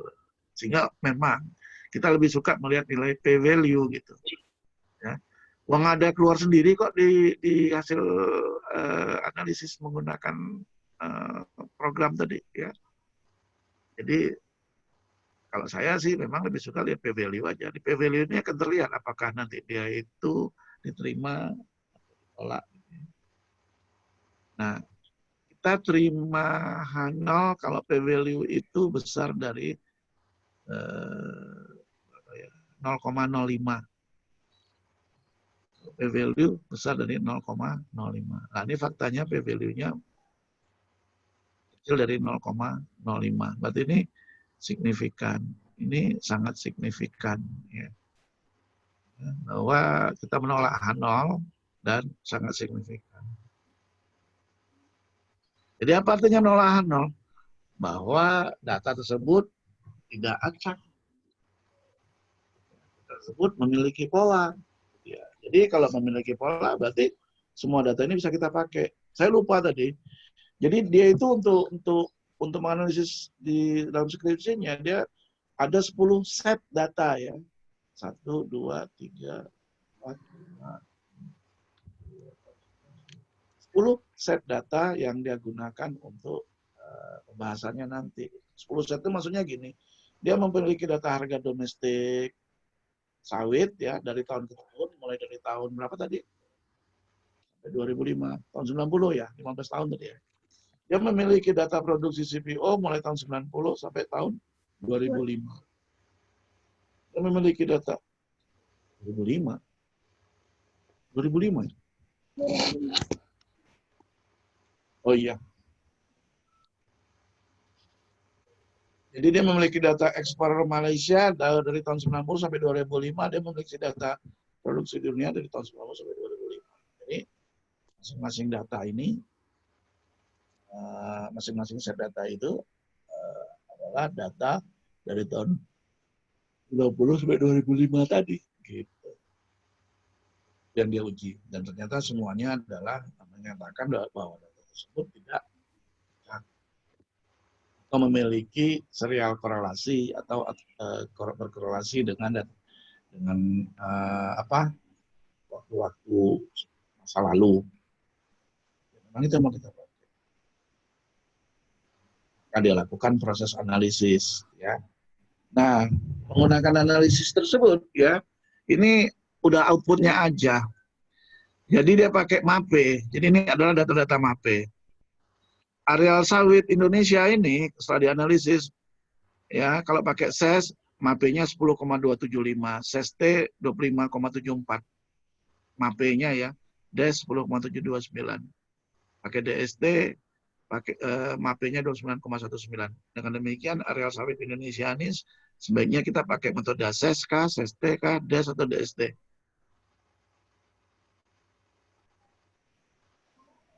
Jadi, ini adalah angka-angka ini menunjukkan nilai MAPE, error. Ya. Jadi error kalau pakai SES itu 10,275, error kalau pakai SES-T 25, error pakai DES itu 10, error pakai DST 29. Berarti dia pakai metode mana yang lebih tepat untuk dia tadi? Dwi, ada? Yang tes kali ya Pak, yang paling kecil. Yang paling cocok? Errornya. Yang paling?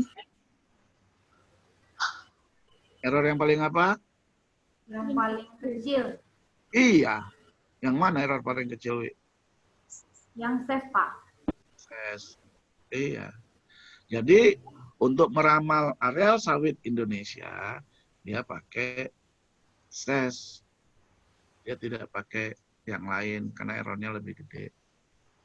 Untuk produksi CPO Indonesia pakai model mana dia, Ton?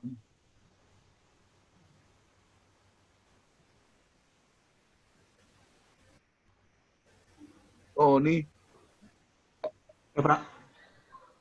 Untuk produksi CPO Indonesia pakai model yang mana? SES kah, SES-T kah, DES atau DST? Rasakan error ini.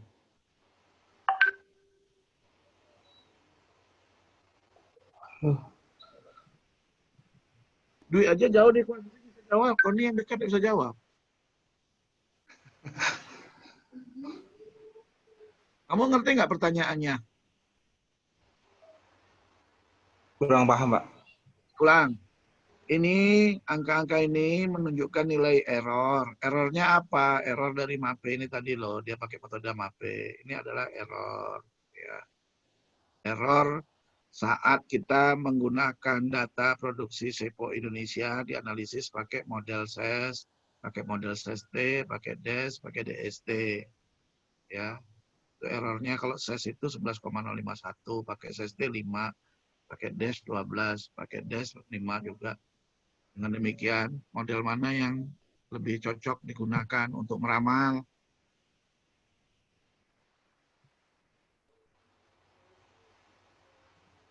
Putus-putus, Pak. Alah, banyak alasanmu, Vina. ST Vina Pak, senyum-senyum. Hah? ST Pak. SST ya? Iya, Karena terkecil. errornya terkecil. Gitu. Harus ngerti, Ton. Di ujian minggu depan ya. Oke. Iya. Ini mungkin nanti saya uji nih. Ya kan? Kayak barusan itu. Ini adalah seandainya diupload ya, luas area. Ya. Nah, dia bisa cerita lah bahwa dulu itu kalau luas areal ya, itu siapa nih? Oh, ini luas areal minyak sawit Indonesia ya. Kalau kita lihat ya, dari aspek luas areal itu tuh ternyata udah mulai agak jenuh di sini ya. Nggak bisa nambah lagi. Ya lah kalau luas areal nggak bisa nambah lah. Pulaunya kan segitu aja luasnya. Yang ada makin kecil nanti. Bersaing sama yang lain. Produksi makin naik gitu kan. Nah kira-kira kenapa produksinya makin naik? Wi, orang Pansing, kan banyak sawit di sana. Kenapa produksinya makin naik, Wi? Sementara luas areal kan udah hampir mendatar ini. Karena usia produktifnya kali ya, Pak. Kenapa, Wi? Mungkin karena sudah mencapai usia produktif ya, Pak. Iya, pintar Dwi. Iya, karena usia produksinya kan meningkat kan. Ya. Ya, jadi usia produksinya meningkat, produktivitasnya biasanya juga lebih tinggi.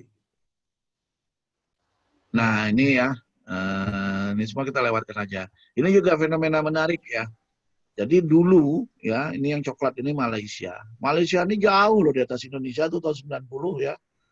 Sudah berapa nih? 6 juta ekspornya per CPO-nya itu tahun 90. Indonesia sejuta aja tak nyampe nih kayaknya ya. Sejuta ton aja tak sampai nih. Tonnya. Nah, Malaysia tinggi gitu. Nah, Indonesia perlahan namun pasti tahun 2000 berapa nih 9 kali ya berhasil menyalip ya menyalip Malaysia gitu ya.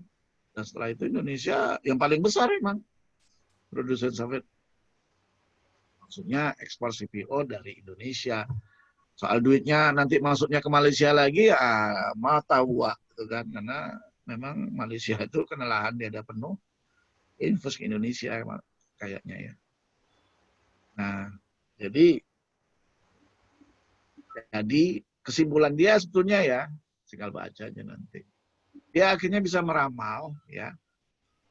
Karena saat itu jumlah dia ketahui ya terjadi peningkatan kapasitas produksi ya. Jadi dengan demikian sebetulnya pada tahun 2005 itu ya sudah terjadi kelebihan kapasitas produksi ya. Nah, dengan demikian tahun 2010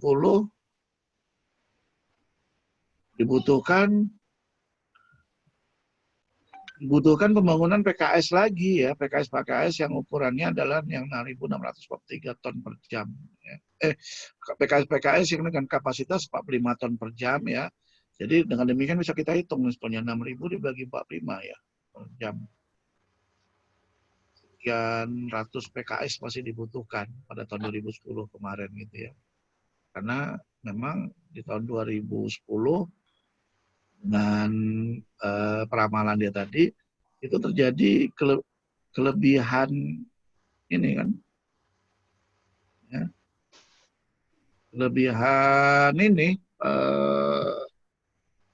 kelebihan produksi TBS, ya. Jadi kalau nggak ditambah PKS-nya, maka TBS tersebut siapa yang akan olah? Jadi dengan demikian dia memaparkan perlu tambahan, cuma nggak disebutnya ada berapa lagi yang dibutuhkan gitu kan. Tapi bisa dihitung lah dari angka ini. Nah itu kira-kira ya saat si siapa namanya saat data tersebut diolah menjadi sebuah skripsi. Ini saya ingin memperlihatkan juga seandainya kita menggunakan Minitab, ya. Jadi saya cuma contohkan saja ya, walaupun saya sendiri juga jarang pakai ini ya. Mudah-mudahan masih ingat atau benar deh.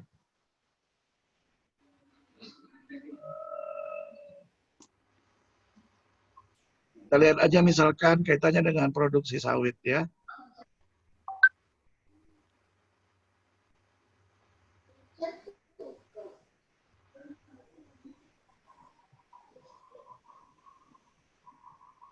Bagaimana kita menggunakan Minitab untuk menganalisis data produksi sawit. In share.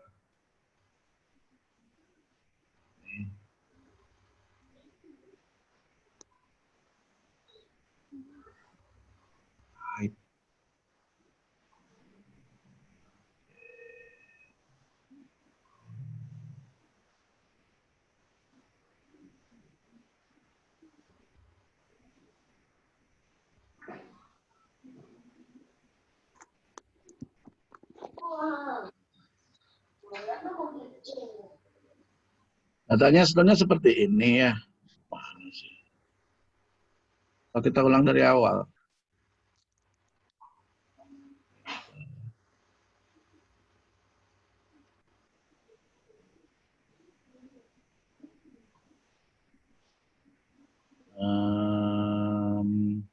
Ada dua cara sih untuk baca datanya.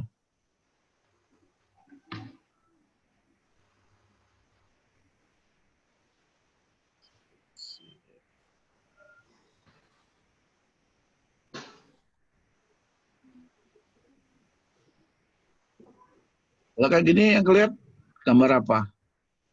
Excel bukan? Enggak.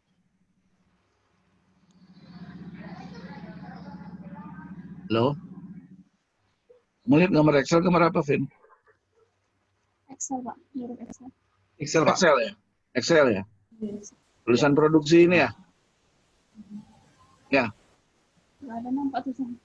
Kosong, Pak. Hah? Kosong? Ya.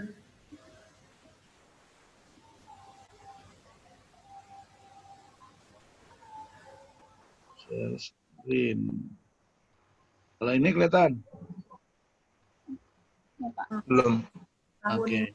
produksi. Jadi kan ini tahun ya, ini produksi ya, sampai 2005 ya. Nah ini si Anu ini bisa baca sebetulnya. Atau copy aja. Juga boleh. Kan ke sini. Nah, ini seperti ini kan.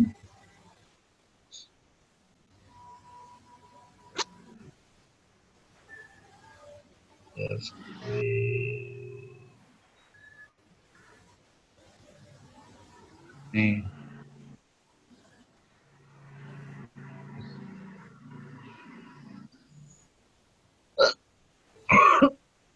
Jadi ini datanya udah masuk sini ya. Nah, kemudian kalau kita ingin ini kan. Nah, kalau kita ingin start time series trend analysis misalnya gitu kan. Seperti ini kan. Nah, misalnya kita mau yang linier, gitu ya. Itu aja oke. Nggak di hasilnya. Jadi kalau pakai linier, ya, persamaan regresinya ini. Kelihatan? Kelihatan, Pak. Ya, jadi persamaan tren linier itu sebetulnya bersama dengan regresi biasa, ya. Jadi YT sama dengan ini A-nya, ini B-nya, ini X-nya, gitu, ya.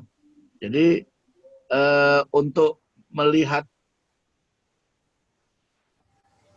ini sampai tahun 16 ya. Dia kan tadi dari tahun 90 ya. Sampai 2015 itu 16 tahun. Untuk melihat tahun ke-17, ya tinggal kamu ganti aja di sininya.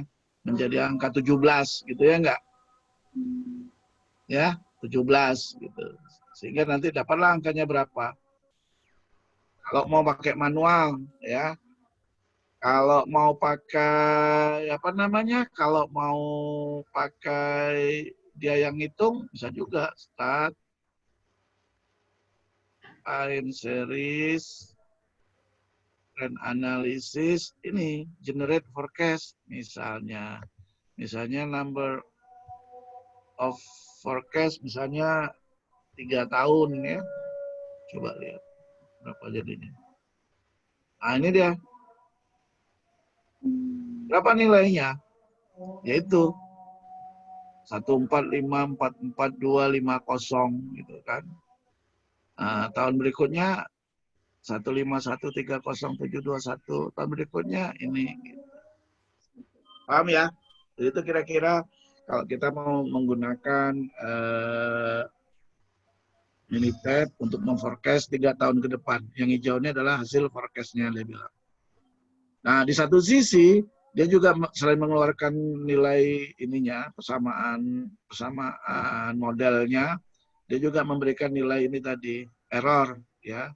MAPE 6, MAD segini, MSD segini. Kalau cuma satu model begini saja, mungkin nilai-nilai error ini nggak terlalu bermanfaat, ya. Tapi dia akan bermanfaat saat kita mencoba model lain lagi. Ini kan sekarang tren analisis, ya, tren analisis ya, linear trend ya. Coba kita coba lagi misalnya model yang lain, time series, tetap tren analisis. Misalnya kita coba kuadratik modelnya, ya. Kuadratik. Nah, ini model kuadratik nih. Itu yang saya katakan, ya. Ini nilai A, ini nilai B, ini nilai C dikali T kuadrat gitu loh. Menghasilkan error segini gitu. Jadi kalau kamu mau membandingkan error, mana sih? Ini bisa dikecilin nggak ya?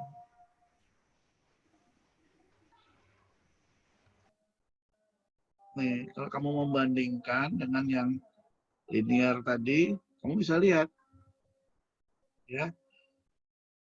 Dari dua model ini aja ya, satu kan pakai yang linear, satu lagi pakai kuadratik. Yang mana yang mau kita pilih, Pak? Gitu. Kamu lihat aja MAPE-nya.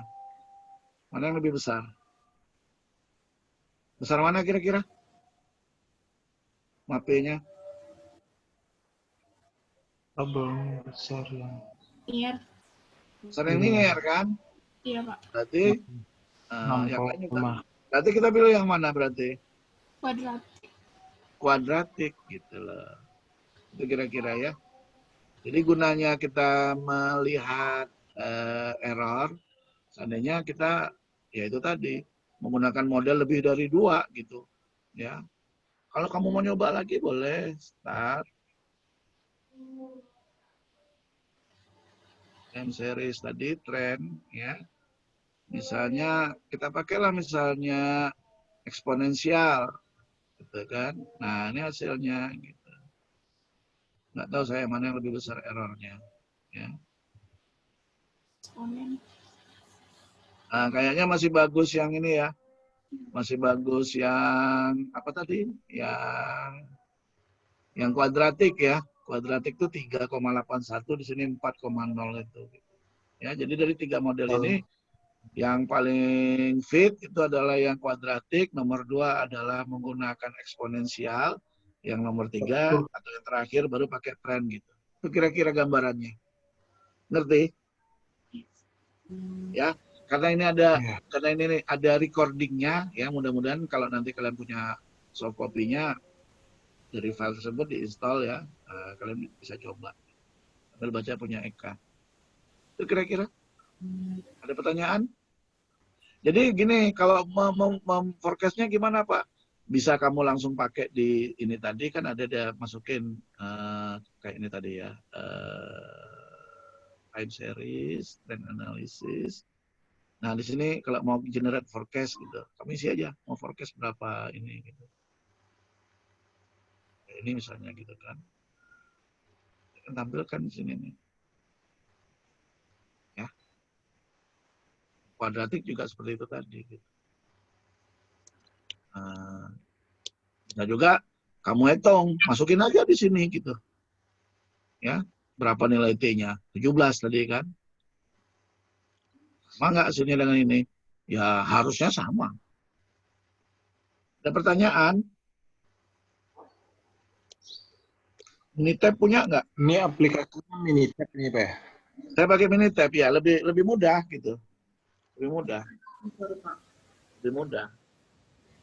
Bisa juga saya itu dulu apa ya namanya PKM apa itu yang dipakai CK itu kan yang alfanya harus nyoba-nyoba.